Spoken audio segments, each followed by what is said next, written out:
Baik saudara-saudara, hari ini kita akan belajar firman Tuhan.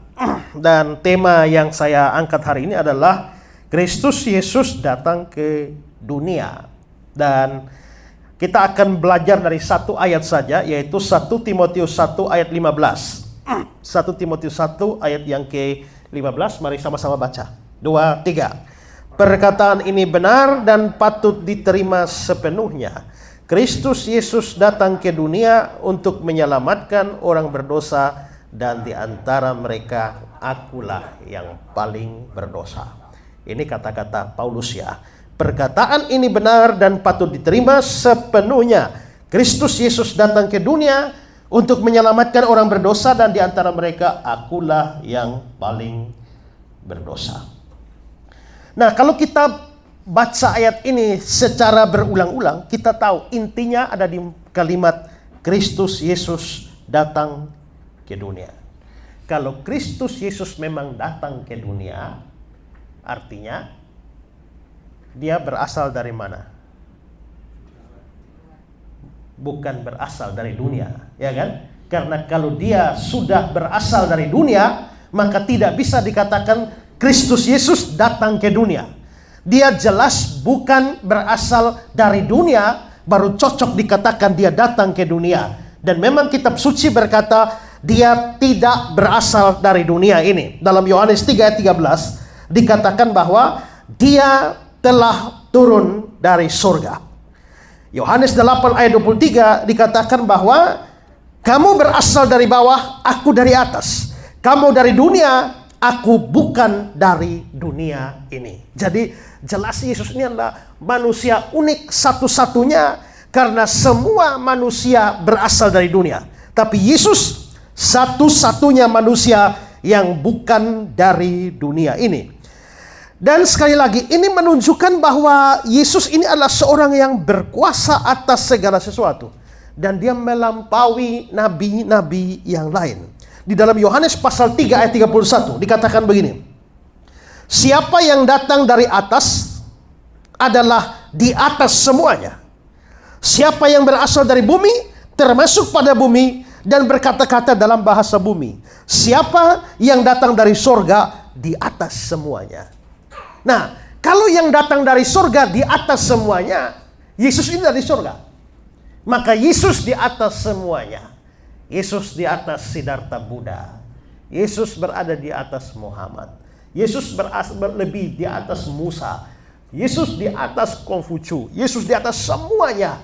Bahkan Yesus sendiri pernah berkata, di antara semua yang lahir dari perempuan, tidak ada yang lebih besar dari Yohanes Pembaptis. Berarti Yohanes Pembaptis itu adalah nabi yang terbesar. Kenapa Yohanes Pembaptis nabi terbesar? Dia lebih hebat dari Musa? Tidak juga. Dia lebih hebat dari Elia? Tidak. Padahal Musa dan Elia itu boleh dibilang nabi paling top. Karena waktu Yesus sebelum mati ketemu di gunung, yang dihadirkan di sana dua orang, yaitu Musa dan Elia. Musa perwakilan hukum Taurat. Elia perwakilan semua nabi. Musa dan Elia paling top. Tapi Yesus berkata di antara semua yang lahir dari perempuan tidak ada lebih besar dari Yohanes Pembaptis. Kenapa? Karena semua nabi itu hanya omong tentang Yesus, tidak lihat Yesus. Ya kan? Musa tidak pernah lihat Yesus. Elia tidak pernah lihat Yesus, biarpun bernubuat tentang Yesus. Yesaya, Yeremia, semua, Daniel, semua bernubuat tentang Yesus, tapi tidak ada yang lihat Yesus.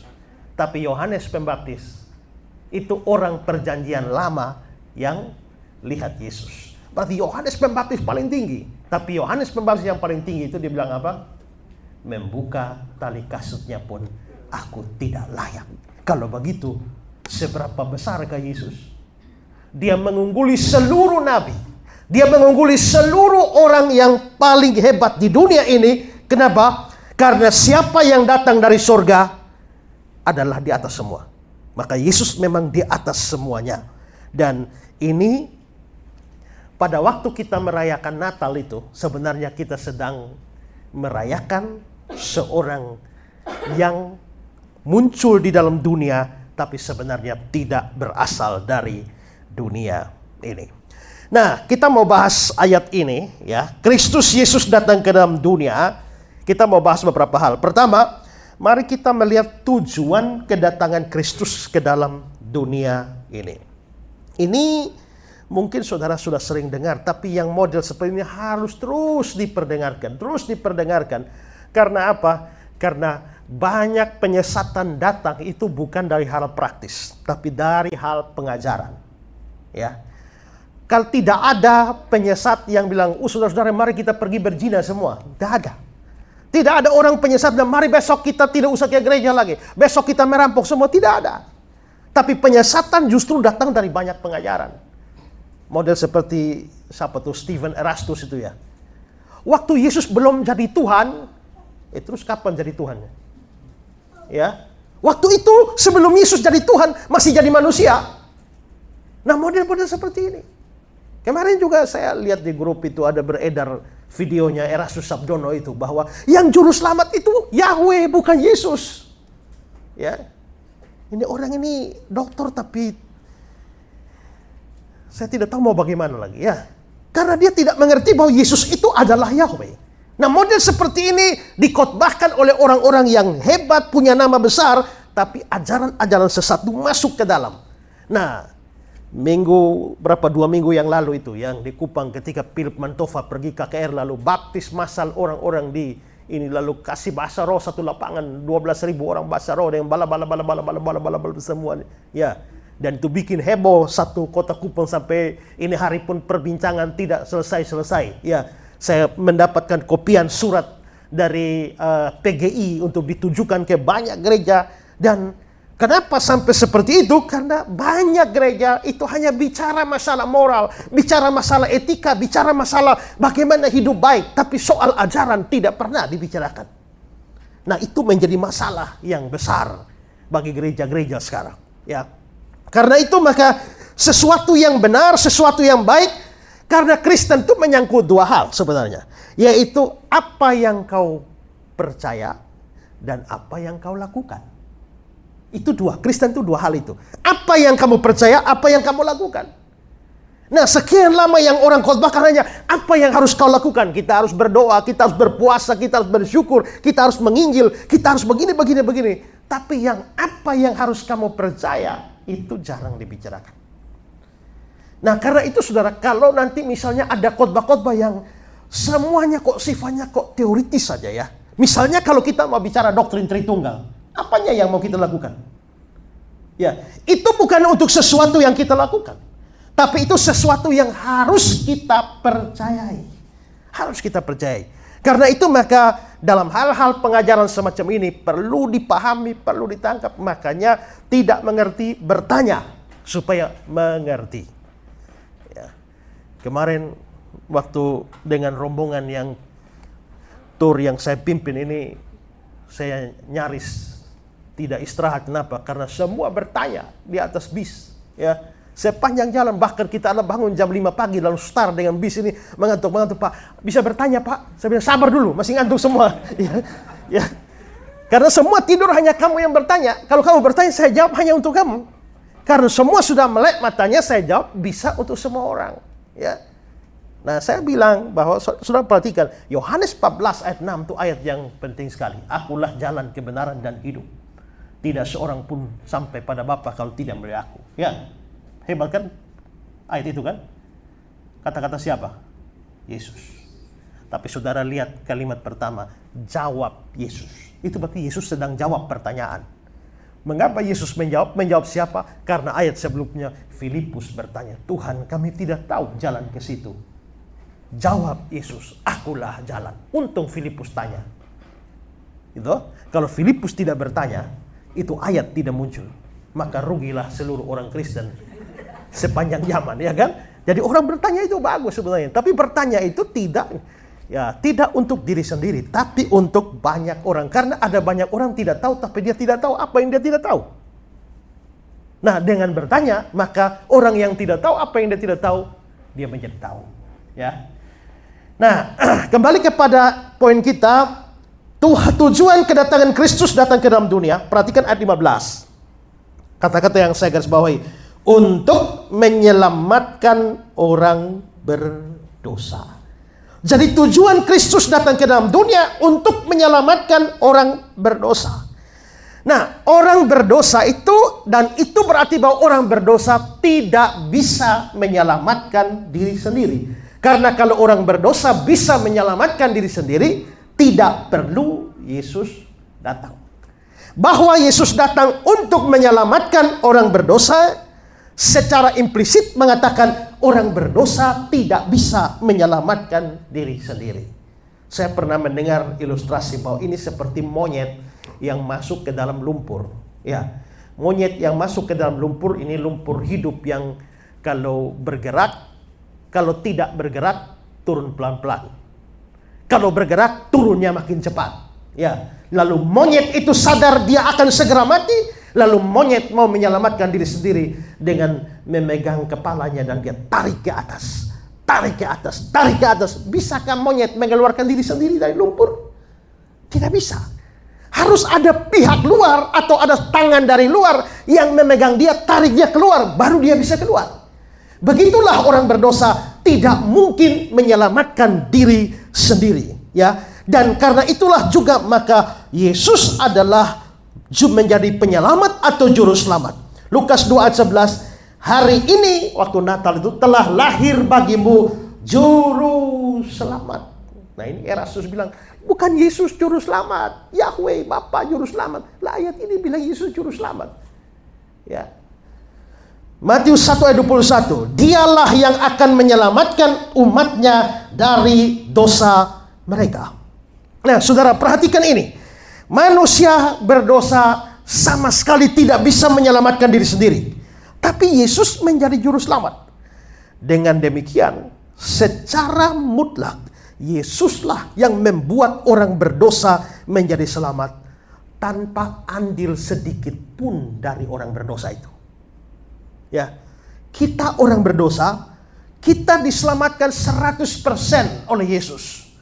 Dan kita tidak mempunyai sedikit andil, 1%, 0,1% saja. Kita tidak punya andil apa-apa di dalam keselamatan kita sendiri. Ya. Nah, untuk memperjelas konsep ini, perhatikan kata-kata dari Hendriksen. Hendriksen bilang begini, dia, Yesus, tidak datang untuk menolong mereka menyelamatkan diri mereka sendiri. Mereka ini orang berdosa. Jadi Yesus tidak datang untuk menolong mereka menyelamatkan diri mereka sendiri, atau untuk membujuk mereka menyelamatkan diri mereka sendiri, atau bahkan untuk memampukan mereka menyelamatkan diri mereka sendiri. Dia datang untuk menyelamatkan. Maka Yesus datang bukan supaya membujuk Pak Martin, ayo selamatkan dirimu.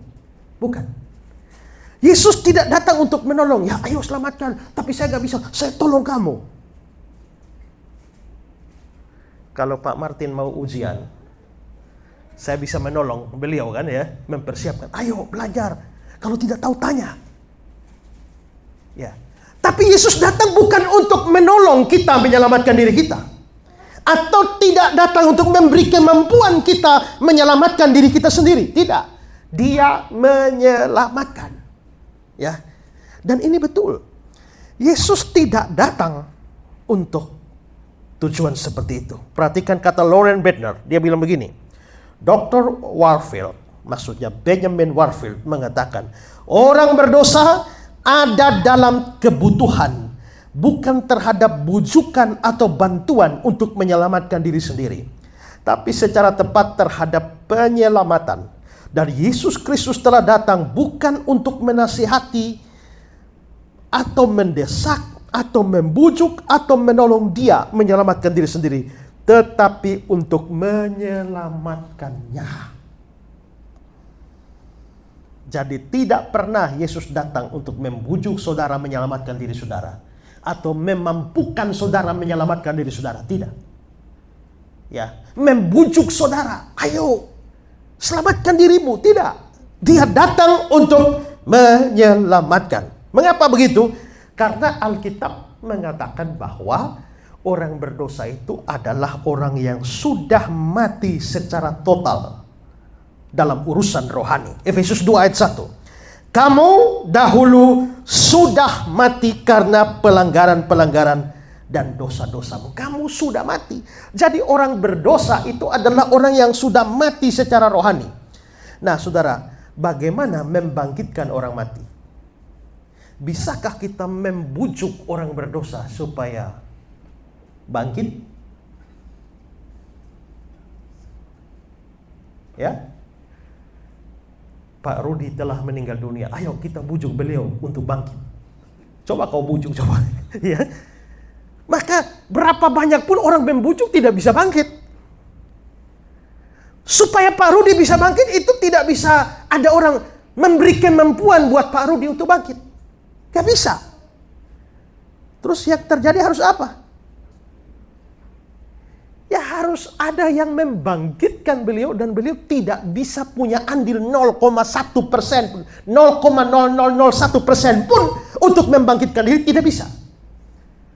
Jadi keselamatan itu sama sekali tidak ada andil kita di dalamnya, ya. Nah, perhatikan kata-kata dari Sproul. Sproul bilang begini. Kebanyakan pandangan non-reform tentang predestinasi gagal untuk menerima secara serius fakta bahwa manusia yang telah jatuh itu adalah mati secara rohani.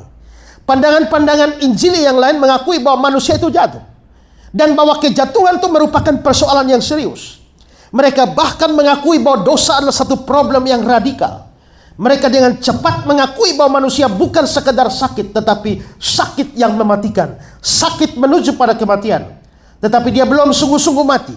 Dia masih tetap mempunyai satu napas yang sangat kecil dari kehidupan rohani yang tersisa dalam tubuhnya.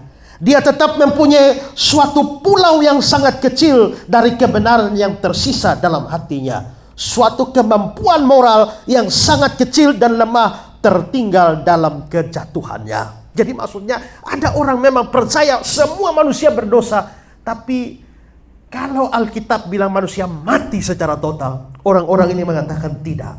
Masih ada sedikit napas. Jadi mungkin bukan mati rohani, tapi koma rohani.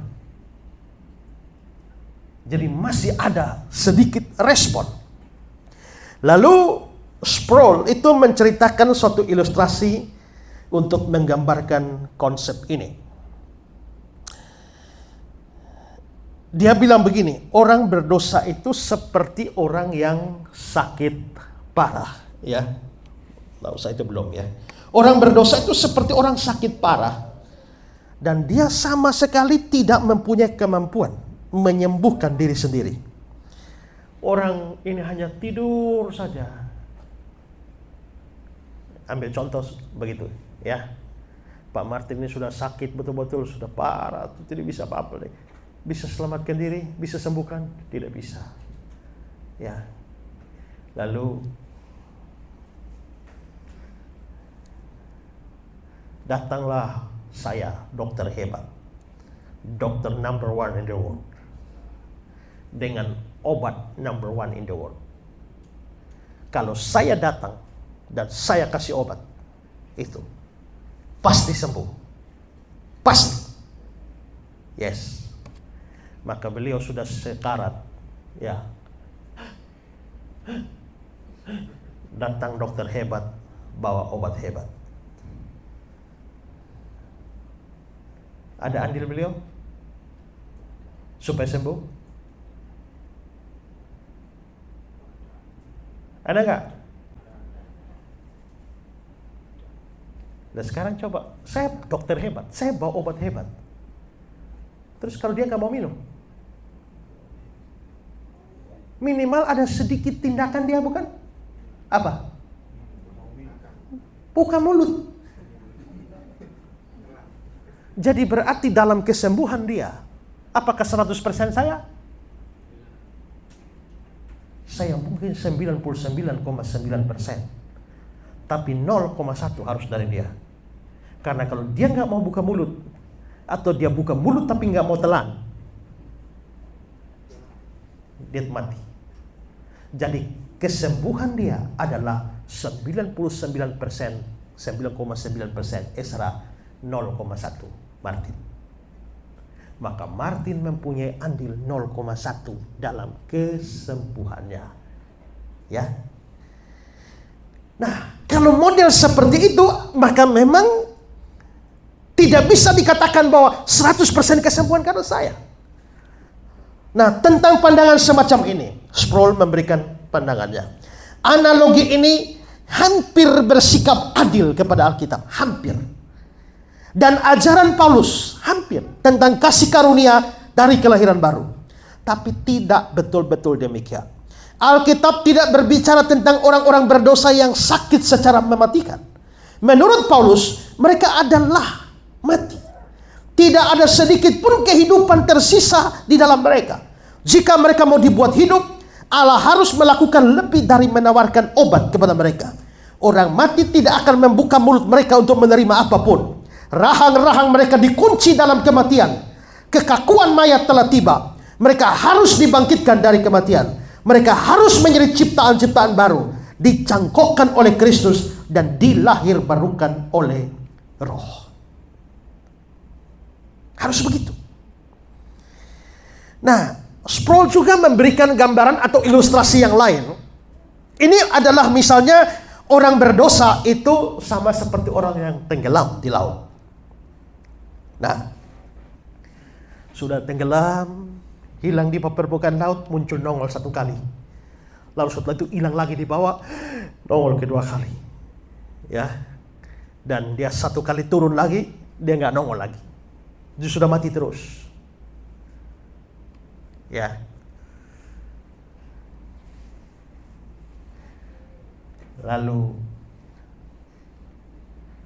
datanglah Pak Frans dengan helikopter dan kasih tali.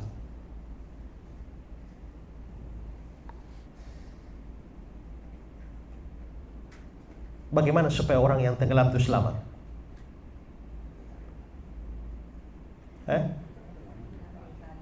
Ya dia mau pegang talinya. Sepanjang dia tidak pegang tali, biarpun helikopternya mahal, ya, penerbangnya hebat, tapi kalau sudah dikasih tali tidak mau pegang tali, mati juga. Tapi kalau dia mau pegang tali, maka dia selamat.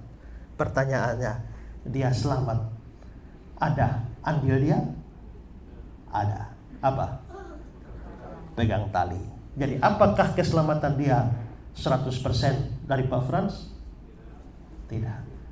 Pak Frans boleh juru selamat hebat, tapi kalau dia tidak mau pegang tali, mau apa? Maka Pak Frans menjadi juru selamat 99%. 1%-nya tergantung dia yang mau pegang talinya. Sproul mengomentari ilustrasi semacam ini. Dia bilang, lagi-lagi dalam ilustrasi ini, ketidakberdayaan sama sekali dari orang berdosa tanpa pertolongan Allah ditekankan. Orang yang tenggelam itu ada dalam keadaan serius. Dia tidak bisa menyelamatkan diri sendiri, tapi dia masih tetap hidup. Dia tetap bisa mengulurkan jari-jarinya. Jari-jarinya adalah penghubung yang sangat penting dalam keselamatan. Nasib atau tujuan kekalnya tergantung pada apa yang dia lakukan dengan jari-jarinya. Pegang tali itu maksudnya ya. Paulus mengatakan manusia itu mati. Dia bukan sekedar mau atau sedang tenggelam. Dia sudah tenggelam di dasar laut. Adalah sia-sia melemparkan suatu tali kepada seorang manusia yang sudah tenggelam. Jika saya mengerti Paulus, saya mendengar dan mengatakan Allah menyelam ke dalam air, menarik seseorang yang mati dari dalam dasar laut, dan lalu melakukan satu tindakan ilahi untuk menghidupkannya kembali. Dia menghembuskan ke dalam orang mati itu kehidupan yang baru, maka hidup.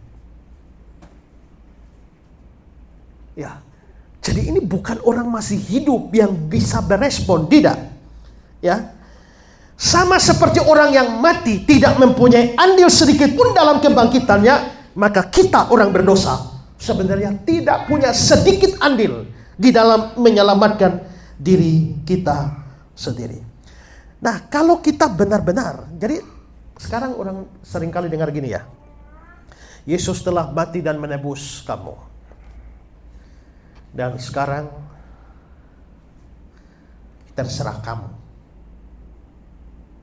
Ya kan? Sekarang saya tanya saudara,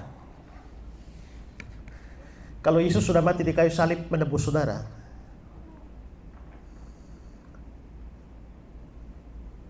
Yesus datang untuk menyelamatkan saudara. Yesus datang untuk menyelamatkan Ian. Mati di kayu salib menebus Ian. Dan sekarang pekerjaan penebusan sudah selesai.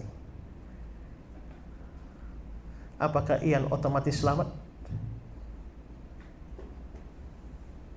Atau tidak?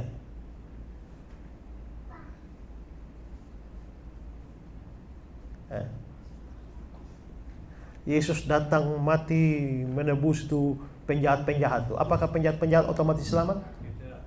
Tidak. Kenapa tidak otomatis selamat?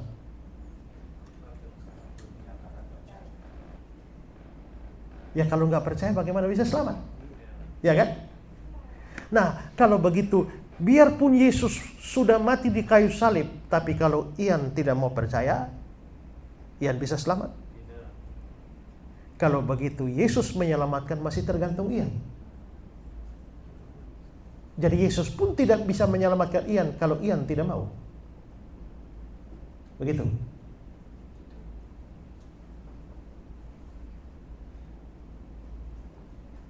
Jadi pada akhirnya yang menentukan keselamatan kita ini siapa? Yesus atau kita?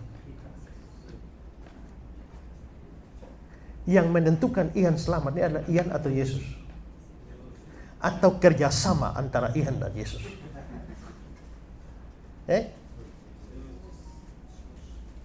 Kalau Yesus tidak mati, Ian tidak bisa selamat. Kalau Ian tidak percaya, Yesus pun tidak bisa menyelamatkan Ian. Itu. Jadi supaya Ian selamat perlu kerjasama. Yesus mati dan Ian mau percaya. Gitu. Kalau itu yang terjadi, maka kita tidak bisa bilang segala kemuliaan bagi Yesus. Nanti kemudian segala kemuliaan bagi Yesus. Ian bilang saya juga. Walaupun sedikit, harus ada saya. Kenapa? Karena kalau saya tidak mau, Yesus pun biar sudah mati di kayu salib, tidak bisa. Terus bagaimana? Nah, sebenarnya supaya selamat, Ian harus percaya. Tapi bagaimana Ian percaya? Bisakah Ian percaya? Tidak bisa. Sudah mati. Terus bagaimana supaya percaya? Maka iman harus Tuhan berikan. Sekarang perhatikan Filipi 1 ayat 29. Sebab kepada kamu dikaruniakan untuk percaya kepada Kristus. Berarti saya percaya pun itu pekerjaan Tuhan. Ya. Ini orang harus masuk neraka. Betul kan? Sama saya juga, ya kan? Nah, tapi Yesus mau menyelamatkan dia. Ini sudah mati secara rohani. Yesus tidak bisa tiba-tiba datang menyelamatkan karena dosanya banyak, itu perlu ditebus. Maka Yesus perlu datang ke dalam dunia, mati di kayu salib untuk menebus dosa dia. Setelah itu karena dia mati, Tuhan mau datang, ayo percayalah, percaya. Bagaimana bisa? Dia nggak mungkin bisa percaya, mati. Tapi Tuhan lalu bekerja di dalam dirinya, memberikan dia iman. Nah ini iman, sehingga akhirnya setelah diberikan iman, bagaimana dia ini? Pertama adalah Tuhan akan atur supaya orang ini akan mendengar Injil. Jadi tiba-tiba Pak Ruki ada acara KKR, entah bagaimana caranya tiba-tiba dia hadir. Dan pada waktu Pak Ruki bilang, malam ini siapa mau terima Yesus? Maju. Nah Tuhan lalu mengaruniakan iman. Akhirnya dia mau percaya dan bisa percaya. Dan akhirnya gara-gara percayanya diselamatkan. Jadi satu-satunya bagian kita itu adalah percaya. Tapi ternyata percaya pun itu 100% dari Tuhan. Terus kita ke bagian berapa persen? Ada 0,1? Tidak ada. Berapa persen? 0%. Maka sebenarnya kalau bisa percaya itu bersyukur. Ya kan? Karena ada banyak orang di dunia ini tidak bisa percaya walaupun dalam gereja. Walaupun lahir sudah dibaptis. Sudah lahir, sudah dibaptis lagi, besar baptis lagi. Ikut Holy Land Tour, baptis lagi di Sungai Yordan. Berapa kali baptis pun, ya. Nah, tapi kalau Tuhan tidak karuniakan iman, dia nggak bisa percaya. Tapi penjahat kelas besar di sana pun, kalau Tuhan tarik dia dan berikan iman. Ceritanya biar putar bagaimana, satu hari dia akan menjadi percaya. Tidak seorang pun datang kepada Bapa, kepada aku, kalau tidak ditarik oleh Bapa. Nah, maka disinilah kita pelajari. Ternyata untuk mati menebus dosa saya, Yesus kerjakan. Untuk membuat saya percaya, dia kerjakan juga. Jadi saya kebagian 0. Maka segala kemuliaan bagi Allah. Maka disinilah kita sadar kita tidak punya andil apa-apa. Karena itu saudara, kalau punya pemahaman begini, kita menginjil, saya juga KKR di mana-mana, selalu tantang orang untuk percaya. Malam ini ambil keputusan. Tapi dalam hati saya tahu bahwa kamu tidak bisa ambil keputusan kalau Tuhan tidak bekerja di dalam kamu. Kalau KKR seolah-olah meletakkan keputusan di tangan saudara, kan? Pernah saya KKR, dan setelah selesai KKR saya tutup dengan satu cerita. Saudara-saudara, ada seorang anak bawa jangkrik di tangannya. Lalu dia menghadap seorang profesor, dia bilang, "Profesor, coba tebak, jangkrik ini hidup atau mati?" Dia sudah bilang, kalau profesor itu bilang jangkriknya hidup, ya ramas begini, mati. Tapi kalau profesor itu bilang jangkriknya mati, dia tinggal buka, hidup. Jadi profesor mau bilang mati atau hidup, pasti salah. Tapi profesor ini tahu otaknya dia. "Pak Profesor, ini jangkrik hidup atau mati?" Profesor bilang, nah, mati hidup di tanganmu. Kalau kau mau mati, mati. Kalau kau mau hidup, hidup. Saya telah beritakan Injil kepada saudara. Yesus telah mati bagi saudara. Malam ini keputusan ada di tangan saudara. Mau mati, matilah. Mau hidup, hiduplah. Keputusan di tangan saudara. Saya ngomong begitu. Tapi dalam hati saya, yang percaya pada kebenaran ini, saya tahu bahwa keputusan bukan di tangan dia sebenarnya. Kalau Tuhan bekerja, maka malam ini dia ambil keputusan dan percaya. Tapi kalau Tuhan tidak mengaruniakan iman pada dia, ya, jangankan saya, Yesus yang khotbah langsung pun dia nggak percaya kok. Ya, jadi sebenarnya orang-orang yang bisa percaya itu adalah orang-orang yang telah dikaruniakan iman. Maka harus bersyukur tidak ada habis-habisnya, karena saudara bukan orang koma yang dibangunkan kembali, tapi mayat yang dihidupkan kembali. Namanya mayat itu, coba, ada mayat di sini, kasih uang, bisa respon? "Oh, ini uang ini, ya."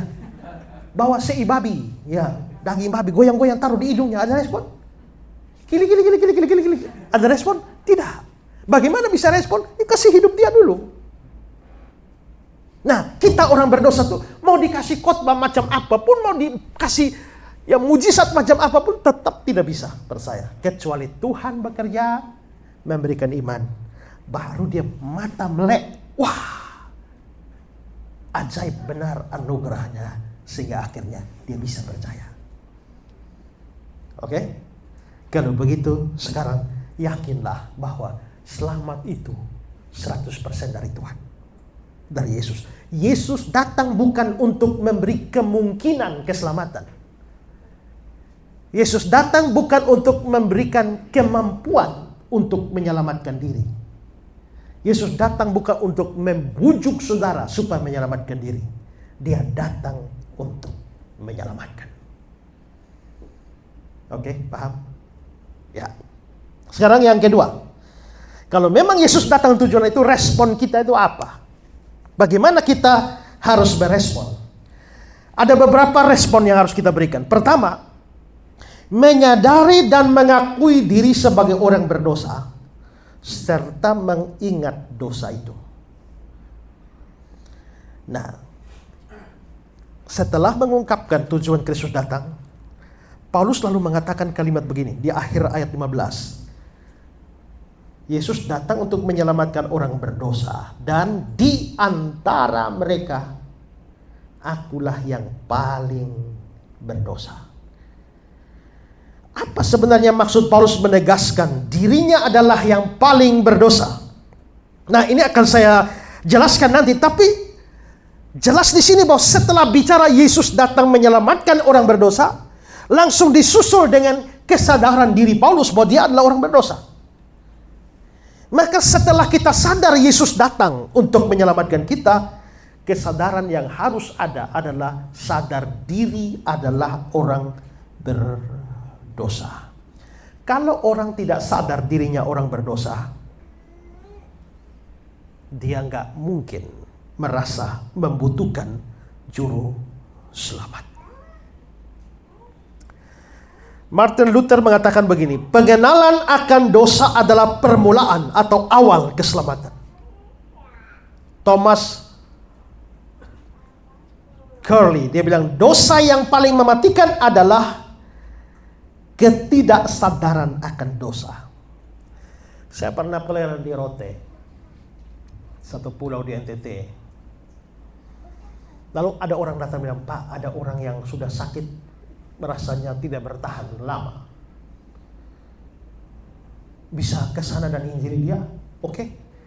Langsung naik ojek kira-kira 30 menit sampai di rumahnya dan mulai beritakan Injil. Namanya beritakan Injil harus membuat dia sadar dia orang berdosa. Lalu saya bilang, Pak, sebagai manusia kita ini banyak dosanya. Tiba-tiba dia bilang, tidak, saya tidak berdosa. Saya kaget. Baru pernah ketemu manusia tidak sadar dia orang berdosa.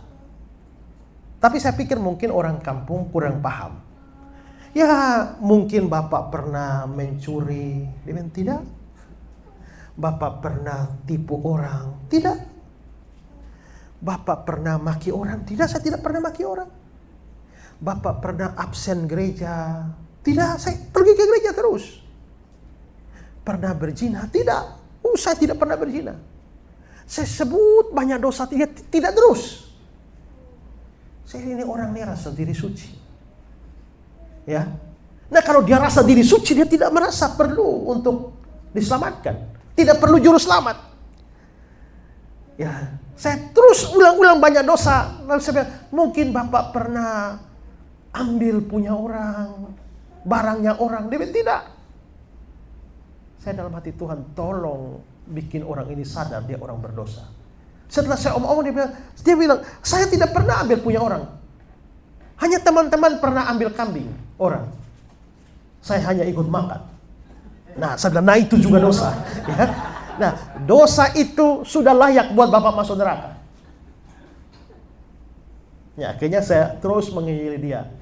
Ya, dan dia terima Yesus. Dan pada saat mau pulang, dia bilang, jadi Pak Pendeta, kalau saya percaya Yesus, saya masuk surga. Saya mati masuk surga. Iya, dia bilang, kalau Pak Pendeta, ya saya juga masuk surga. Jadi saya masuk surga, pendeta juga masuk surga. Iya. Lalu dia bilang, kalau begitu sampai jumpa di surga. Dan saya pulang Kupang. Saya dengar kabar sudah mati. Begitu saya dengar kabar mati, saya membati dalam hati, Pak Lazarus Rondo, sampai jumpa di surga. Orang tidak sadar dosa tidak bisa. Karena itu begitu Paulus bicara Kristus datang menyelamatkan orang berdosa, langsung dibilang, akulah yang paling berdosa. Nah, sekarang apakah saat itu Paulus sudah percaya? Sudah, dia sudah jadi rasul. Tapi kenapa dia masih mengingat dirinya orang berdosa? Ada ingatan kepada dosa yang negatif. Karena ada orang yang Tuhan sudah ampuni juga, dia tetap, saya orang berdosa, saya orang berdosa. Padahal Tuhan sudah ampuni. Dan dia tetap terpuruk dengan rasa berdosanya. Itu rasa berdosa yang sadar dosa yang negatif. Tapi ada sadar dosa atau ingat dosa yang positif. Supaya waktu kita sudah ditebus, kita tidak lupa dari mana kita berasal. Ada seorang pemuda dari desa, dari kampung, miskin, melarat, lapar, tapi diangkat oleh raja jadi seorang pembesar kerajaan. Dia kerja dengan baik, tapi lama-lama sikapnya itu mencurigakan. Karena secara diam-diam dia pergi ke gudang, lama di gudang, baru keluar. Terus secara periodik. 1 minggu bisa 1-2 kali pergi ke gudang, lama-lama orang curiga. Ini jangan-jangan dia lagi bikin konspirasi apa nih? Mereka lapor ke raja. Raja, ini orang mencurigakan. Raja suruh pasang mata-mata. Maka dipasang mata-mata, amati semua sikap gerak-gerik dia. Betul, setiap 1 minggu 2-3 kali dia masuk gudang dan lama. Dan 1 kali pada saat dia masuk gudang, para prajurit kerajaan bersama raja tangkap basah di dalam. Dia bikin apa? Ternyata dia lagi pakai pakaian compang-camping dan berdiri depan cermin, lihat. Dan raja heran, ada apa? Tanya dia bilang, raja, saya ini orang miskin melarat. Baju yang sedang saya pakai adalah baju pertama yang saya pakai waktu saya datang ke sini dalam keadaan miskin melarat. Lalu raja beri anugerah di sini. Saya selalu datang ke sini pakai baju ini, lihat di cermin, supaya saya jangan lupa diri bahwa saya ini dari mana saya berasal. Supaya saya selalu berterima kasih dan bersyukur kepada raja untuk semua yang raja sudah berikan. Nah, jadi dia tetap, walaupun sekarang tidak miskin lagi, tapi dia masih berusaha tetap mengingat bahwa dia dulu miskin. Karena mengingat dia dulu miskin, sehingga dibandingkan dengan keadaan sekarang, dia banyak bersyukur. Kita orang berdosa, dosa sekali. Tapi setelah penebusan Kristus, kadang-kadang kita lupa bahwa kita ini orang berdosa. Paulus tidak lupa. Ya. Perhatikan kata-kata dari Barclay. Memang ia tidak lupa bahwa dia adalah orang berdosa yang sudah diampuni. Namun dia pun tak lupa bahwa dia dulu orang berdosa. Mengapa dia merasa perlu mengingat dosanya sedemikian rupa? Ingatan terhadap dosanya merupakan cara terbaik untuk menjaga dirinya dari kesombongan. Supaya jangan sombong, sekarang sudah jadi rasul. Tapi kau harus ingat bahwa dulu kau seperti apa. Ya, Barclay lagi. Ingatan terhadap dosa merupakan cara terbaik untuk memelihara agar rasa syukur tetap berkobar. Mengingat bahwa kita telah diampuni merupakan cara terbaik memelihara agar kita tetap terjaga untuk mengasihi Tuhan Yesus Kristus. Masih dari Barclay. Paulus menolak melupakan dosanya, karena setiap kali ingat betapa besar dosanya, dia diingat pula bahwa kasih Yesus tetap lebih besar. Tidak berarti bahwa Paulus merenungi dosanya dengan cara yang tidak sehat, tapi dia mengingatnya untuk bersuka cita dalam kasih karunia Yesus Kristus yang mengherankan. Karena itu setiap kali kita sadar diri orang berdosa, mengakui diri sebagai orang berdosa, pintu keselamatan terbuka bagi kita.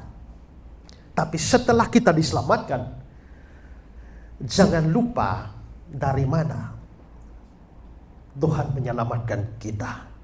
Ya. Pada zaman dulu ada seorang pendeta dari aliran Puritan namanya Thomas Godwin. Dia pernah bikin surat kepada anaknya. Kita baca suratnya. Dia bilang begini, ketika aku terancam mundur dalam pelayananku, dan ketika aku merasakan datangnya pagi hari Sabat, tetapi hatiku tidak lagi dipenuhi oleh anugerah Allah yang mengherankan, atau ketika aku siap membagi-bagikan roti dan anggur perjamuan Tuhan, tahukah kamu apa yang biasa aku lakukan?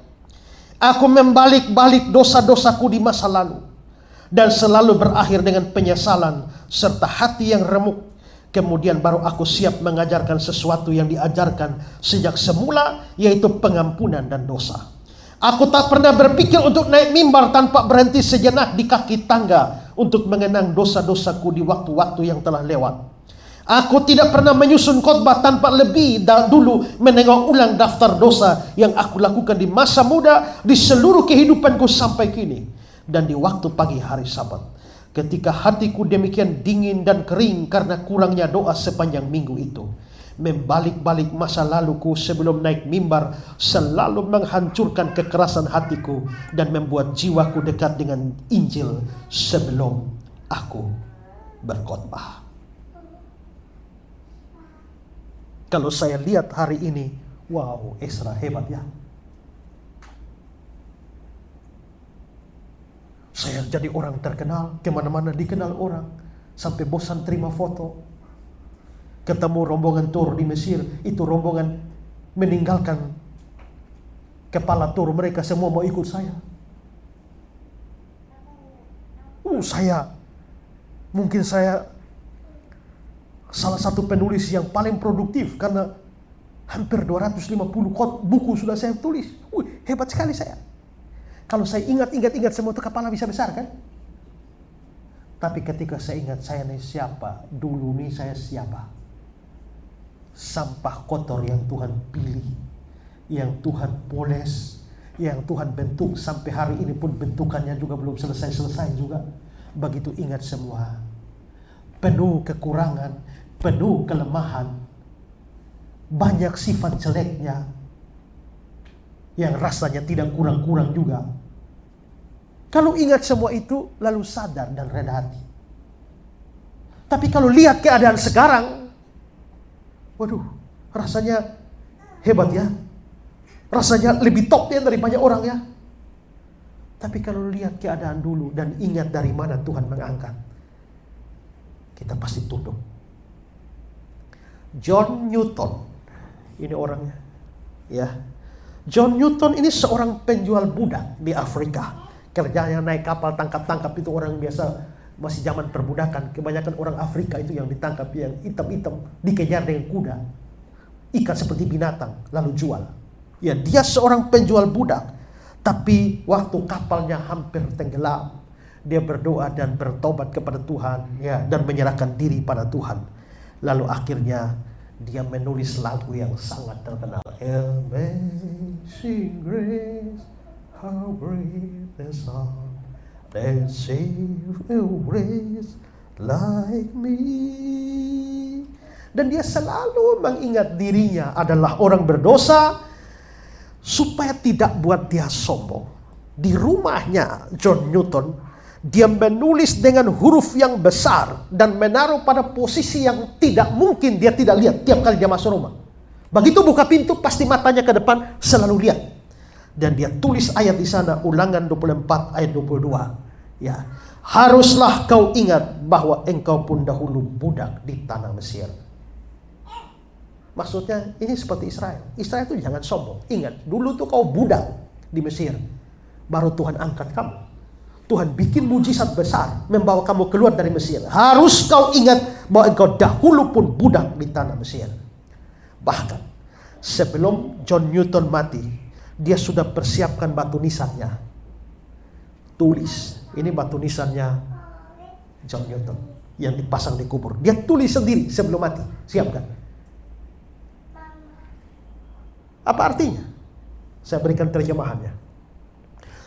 Ya, John Newton, juru tulis, dulu seorang fasik dan tak bermoral, seorang pelayan budak di Afrika, yang oleh karena rahmat Tuhan dan juru selamat kita Yesus Kristus dilindungi, dipulihkan, diampuni, dan dipilih untuk mengajarkan iman yang sudah lama berusaha ia hancurkan.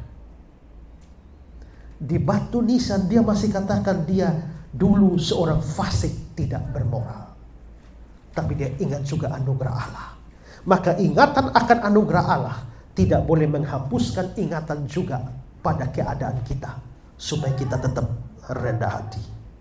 Dulu saya jauh dari jalan surga, orang yang terhilang dan sesat, tapi oleh cinta Tuhan beri saya terang.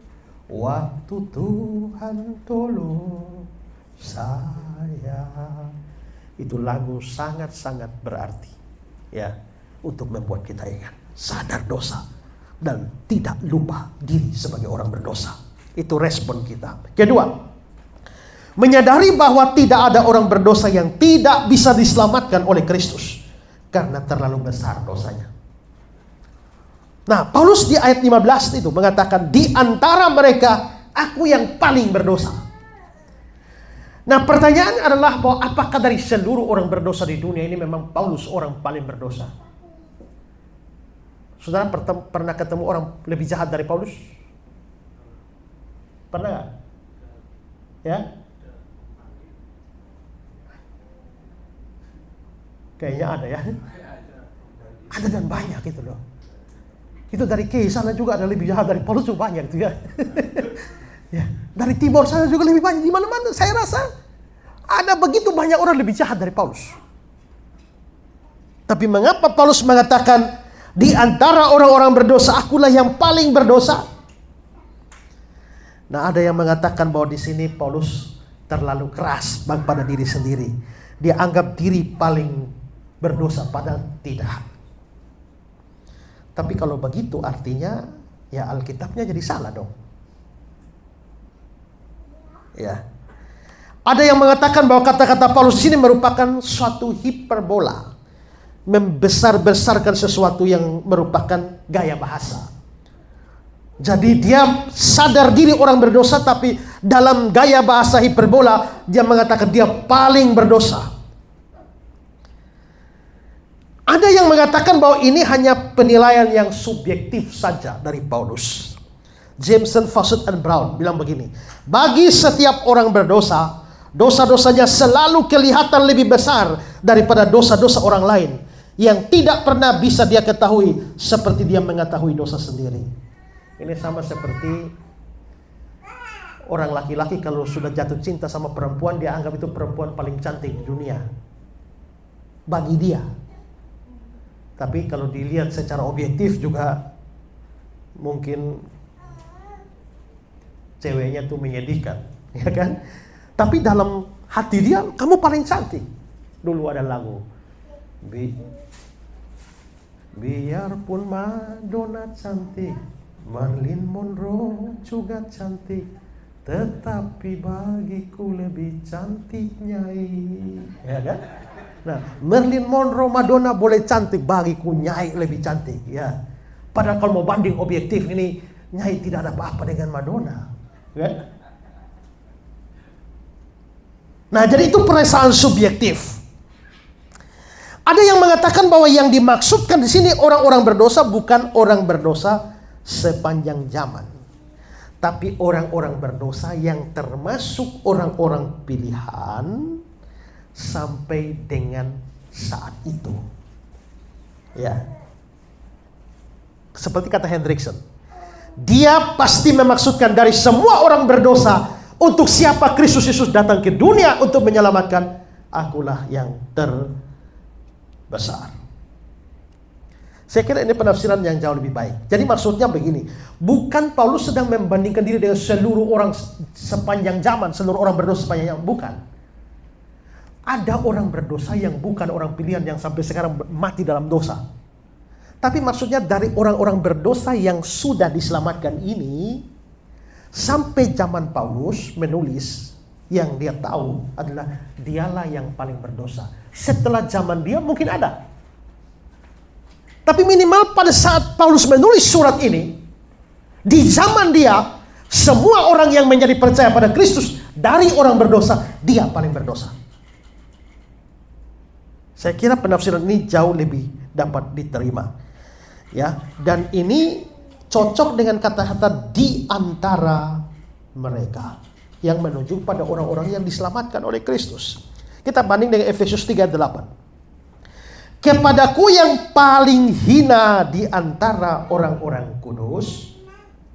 Dia tidak bilang dia paling hina di dunia, tapi di antara orang-orang kudus, maksudnya orang-orang yang sudah diselamatkan itu, dia paling hina. Ya. Ada juga yang menafsirkan bahwa Paulus adalah orang berdosa dalam arti tertentu. Ini seperti kata Albert Barnes. Dia bilang, ini tidak berarti bahwa dia adalah orang berdosa yang paling besar atau paling hebat dalam semua hal. Tapi bahwa dalam hal-hal tertentu dia adalah orang berdosa yang begitu hebat, sehingga secara keseluruhan tidak ada orang melampaui dia. Tak diragukan bahwa hal itu dia tunjuk secara khusus adalah di mana dia mengambil bagian dalam membunuh orang-orang kudus. Jadi kelihatannya Paulus ini ingat bahwa dia ini penganiaya jemaat. Seperti 1 Korintus 15 ayat 9. Sebab aku telah menganiaya jemaat Allah. Itu beberapa penafsiran. Tapi saya kira yang sebelumnya itu lebih dapat diterima. Tapi Setelah terlepas dari itu, Paulus merasa sekarang dia orang paling berdosa kan? Tapi dia orang paling berdosa, ternyata dia diampuni. Sekarang lihat 1 Timotius 1 ayat 16. Tetapi justru karena itulah aku dikasihani, agar dalam diriku ini sebagai orang yang paling berdosa, Yesus Kristus menunjukkan seluruh kesabarannya. Dengan demikian aku menjadi contoh bagi mereka yang kemudian percaya kepadanya dan mendapatkan hidup kekal. Maksudnya gini, Paulus adalah orang paling berdosa, dan itu jadi contoh. Bukan jadi contoh dalam keberdosaannya, tapi maksudnya gini, saya ini orang paling berdosa, tapi Tuhan Yesus bisa selamatkan. Tuhan Yesus menebus. Ini jadi contoh. Jadi contoh bagaimana? Jadi contoh bahwa orang berdosa sehebat apapun, Tuhan Yesus tetap bisa selamatkan. Maksudnya gini, kalau saya ini orang paling berdosa level 100, Tuhan Yesus sudah selamatkan. Masa kamu hanya berdosa level 70, Tuhan tidak bisa selamatkan? Penjahat besar seperti ini saja Tuhan selamatkan, apalagi kamu cuma penjahat kelas 3. Masakan Tuhan tidak bisa selamatkan? Dengan kata lain, Paulus mau berkata bahwa tidak ada orang yang terlalu berdosa sampai Kristus tidak sanggup menyelamatkan. Perhatikan kata Barclay. Seakan-akan Paulus berkata, lihatlah apa yang telah dikerjakan Kristus bagiku. Bila seorang seperti aku dapat diselamatkan, berarti ada harapan bagi semua orang. Paulus tidak menyembunyikan sejarah hidupnya. Sebaliknya dia justru menyebarluaskannya, sehingga orang lain mendapatkan kekuatan dan dipenuhi pengharapan bahwa anugerah yang telah mengubah dirinya dapat mengubah mereka. Homer Ken, tak seorang pun bisa berkata dia terlalu berdosa untuk diselamatkan, karena Kristus telah menyelamatkan Paulus. Selanjutnya, tidak seorang Kristen pun boleh menganggap orang berdosa manapun sebagai satu kasus yang tidak berpengharapan. Maksudnya orang berdosa macam apa saja Tuhan bisa selamatkan. Kalau begitu, waktu saya rasa saya orang berdosa hebat, Tuhan bisa selamatkan saya.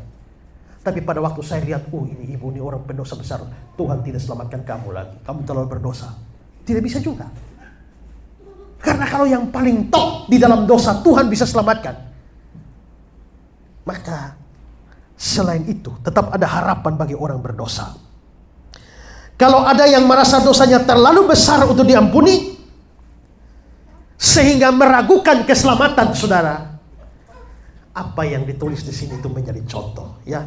Luther mengatakan, jadilah orang berdosa dan berdosalah dengan hebat, tapi percayalah kepada Kristus dan bersukacitalah dalam Kristus yang dengan lebih hebat. Maksudnya kamu bisa berdosa, mau berdosa hebat bagaimanapun juga, Kristus lebih hebat dan dia sanggup. Pernah ada orang injili seorang berdosa, Tuhan akan menyelamatkan, tapi orang yang diinjili itu menolak. Teman, kamu tidak tahu orang berdosa macam apa aku ini. Maksudnya terlalu berdosa. Kamu tidak tahu orang berdosa macam apa aku ini. Tapi penginjil itu berkata, teman, dan kau juga tidak tahu juru selamat macam apa dia itu. Juru selamat kita sanggup menyelamatkan orang paling berdosa. Karena itu kalau kita jatuh dalam dosa, sehebat apapun kejatuhan itu, sehebat apapun dosa kita, tidak ada alasan untuk tidak datang pada Kristus. Dia sanggup menyelamatkan kita. Terakhir, bagaimana sikap kita? Harus menerima dan mempercayai kebenaran ini. Itu di kalimat pertama dari ayat kita tadi, 1 Timotius 1:15. Perkataan ini benar dan patut diterima sepenuhnya. Dalam terjemahan Indonesia sehari-hari dibilang, sebab itu patutlah diterima dan dipercayai sepenuhnya. Versi King James, dan layak mendapatkan semua penerimaan. Semua yang sudah dibahas ini dari ayat ini. Yesus Kristus datang menyelamatkan orang berdosa. Tidak ada andil sama sekali kita, 0,1% juga tidak ada, semua 100% dia. Harus diterima, harus dipercaya. Orang berdosa paling hebat seperti Paulus pun diselamatkan, apalagi saya. Harus diterima. Ini kebenaran yang penting, ya. Dan Kristus Yesus datang ke dunia untuk menyelamatkan orang berdosa. Itu kalimat itu mengandung begitu banyak kebenaran. Di dalam kalimat itu terkandung identitas Yesus, bahwa dia adalah Kristus, dia adalah Mesias.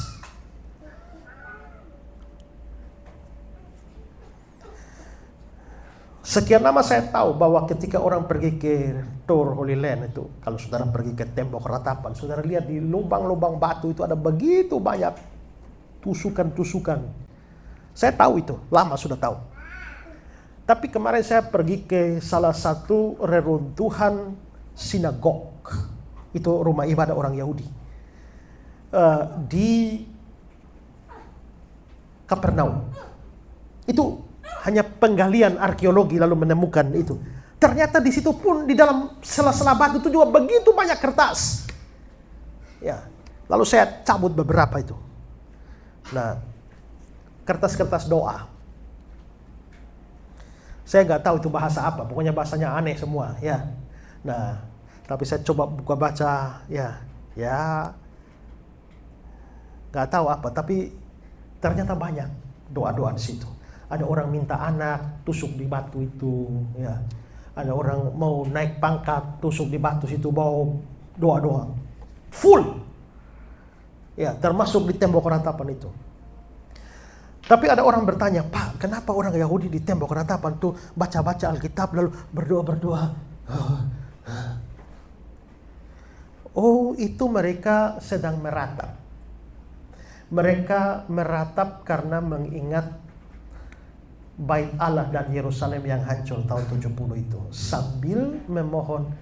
Kan sekarang gini loh, Bait Allah satu didirikan Salomo di sini, di Bukit Moria itu. Hancur zaman Nebukadnezar. Lalu datang lagi Esra Nehemia membangun, tapi kemudian dibangun lagi oleh Raja Herodes di tempat yang sama. Di tempat yang sama. Habis itu kan dihancurkan tahun 70. Terus orang Israel sekarang mau bangun Bait Allah ketiga. Masalahnya tahun 691 itu Masjid Dome of the Rock itu sudah di atas. Dan orang Yahudi tidak mau bangun di tempat lain, maunya persis di tempatnya. Kalau mau bangun persis di tempatnya, itu masjid kasih roboh dulu.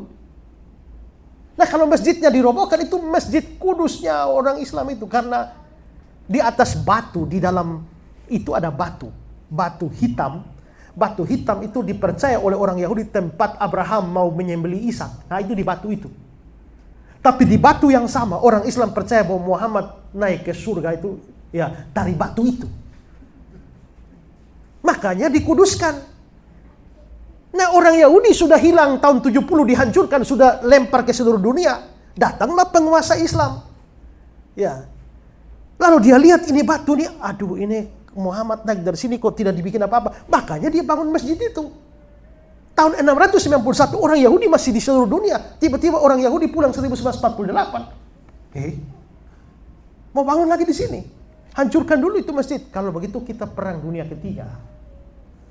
Karena itu orang Yahudi sekarang ini hanya bisa berharap. Mereka sudah siap tabut perjanjian, kaki-kaki dian, semua sudah siap semua itu. Ini hanya tinggal tempat saja. Makanya dijaga ketat karena takutnya orang Yahudi masuk ke situ, itu masjid bawa bom. Ya.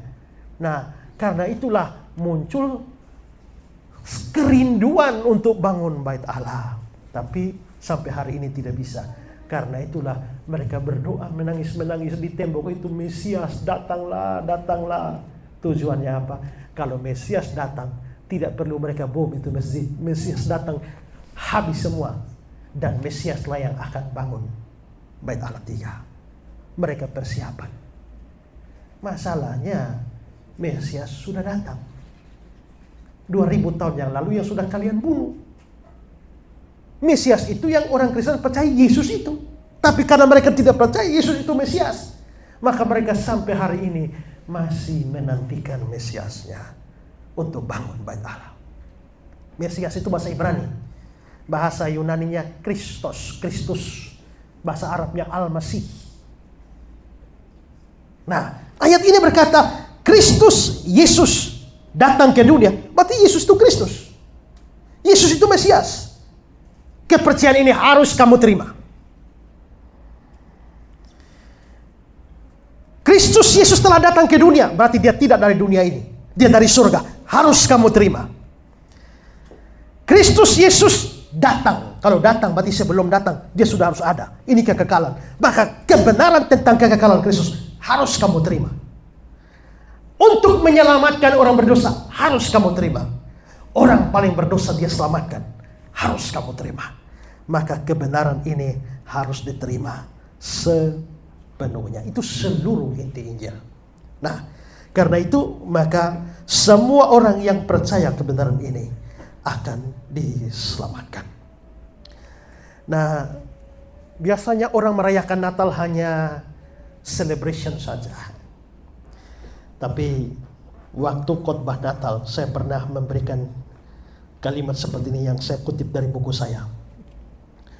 Tanpa iman seperti ini, saudara bukan hanya tidak layak atau tidak pantas merayakan Natal, tetapi Natal sama sekali tidak ada gunanya bagi saudara. Untuk apa saudara merayakan Natal kalau saudara tidak beriman kepada Dia sebagai juru selamat dosa? Untuk apa saudara bersuka cita di dalam Natal, tapi akhirnya ketidakpercayaan saudara itu membawa saudara pada kebinasaan? Untuk apa saudara menyanyi dan menari pada saat Natal, tapi pada akhirnya ketidakpercayaan itu akan membuat saudara menangis dan meratap di neraka? Seorang lain mengatakan begini, Natal dimulai dalam hati Allah, tapi itu baru lengkap atau sempurna hanya waktu itu mencapai hati manusia. Maka Yesus telah datang ke dalam dunia menyelamatkan orang berdosa, tapi keselamatan itu hanya diterima oleh orang-orang yang percaya kepada Dia. Dalam level manusia, saya tetap meminta saudara ambil keputusan percaya. Tapi saya juga tahu hanya orang-orang yang dikaruniai iman yang bisa percaya kepada Dia. Maka kalau sudah beriman, bersyukur tidak ada habisnya. Tuhan memberkati kita. Shalom, salam damai sejahtera. Dengan sukacita kami informasikan kembali, Ngobras goes to Israel. Ngobrol Alkitab santai. Bible study on the spot langsung di tempat-tempat bersejarah sesuai yang tertulis di dalam Alkitab. Masih bersama dengan pembimbing rohani kita, Bapak Pendeta Esra Soru dan Bapak Yosuayan. Kali ini paket komplit, kita akan menuju 3 negara, Israel, Mesir, dan Jordania secara langsung. Kami mengundang Bapak Ibu Saudara yang haus dan rindu menggali kebenaran firman Tuhan, baik dari sisi sejarah, hermeneutik penafsiran Alkitab, dan pengertian-pengertian rohani di dalamnya. Segera daftarkan diri Anda serta keluarga untuk jadwal perjalanan tanggal 23 Oktober sampai 4 November 2023. Atau bisa bertanya secara langsung dengan Kairos Tour di nomor 087 888 00 9854. Pastikan Anda diberkati dengan pengenalan akan Tuhan lebih lagi melalui perjalanan rohani ini. Havenus Shalom Aleihim. Kubawa berita sejahtera. Yuk yang pengen ke Yerusalem, kita jalan bareng Pak Esra. Pastikan booking seat Anda, Tuhan memberkati.